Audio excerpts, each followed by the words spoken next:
It came from the internet. All right, Brandy, what's the story? What's going on? Well, there's a 41-year-old man who was found not guilty of assault after claiming that electromagnetic waves from a smartphone were actually stabbing his body. That's his defense. He was being stabbed by phone waves. Mm-hmm. Oh, okay. Well, who hasn't been in that situation before? In March of 2014, a train was stopped in Ho Chi Minh City on board a homeless man and a man in his 20s who was minding his own business playing on his smartphone.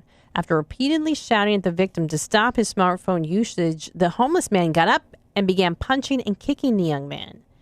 In court, the assailant confessed to his attack, but claimed that it was justified, saying, quote, "The electromagnetic waves from the smartphone were stabbing my body and causing pain to spread throughout it.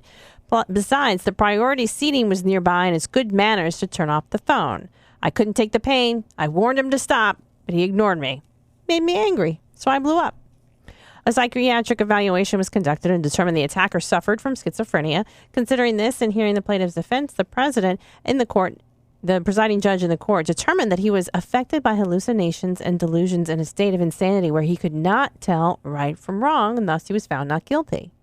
The former president of a Japanese mental hospital said that these incidents were not uncommon, but this one was unique in that the case wasn't thrown out or settled before reaching a verdict. A man such as this attacker would likely be committed to receive treatment and counseling lasting several months before being allowed back into the public.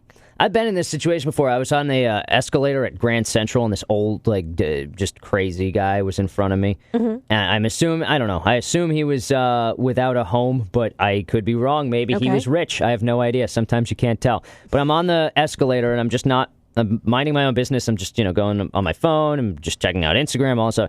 And I hear this guy say, "Don't point that at me." I'm like, I'm not looking up. Like, I don't need to deal with some crazy. You're like, it's not talking to me. Yeah, no way he's talking to me. And he was talking to me. And I just looked at him, and I'm like, what? "Oh, point it at me." I was like, all right, dude, I'll keep my brain waves to myself. I won't steal your brain. I want all the treasure that's stored inside of it that everybody could possibly want to get to with their cell phones. I'm snatching all your thoughts, man. Just stay away from the man. Luckily, the escalator was, we were done on our ride, so I didn't end up getting stabbed. But I just realized I got to get myself an insanity diagnosis. Like, you end up in a mental hospital, like they said in this article. But look, I've watched enough documentaries on prison to know that, I can't ever find myself locked up in there. So if I decide to, at some point, dedicate myself to a life of crime, I'm really going to have to, work on seeming insane. No, you won't.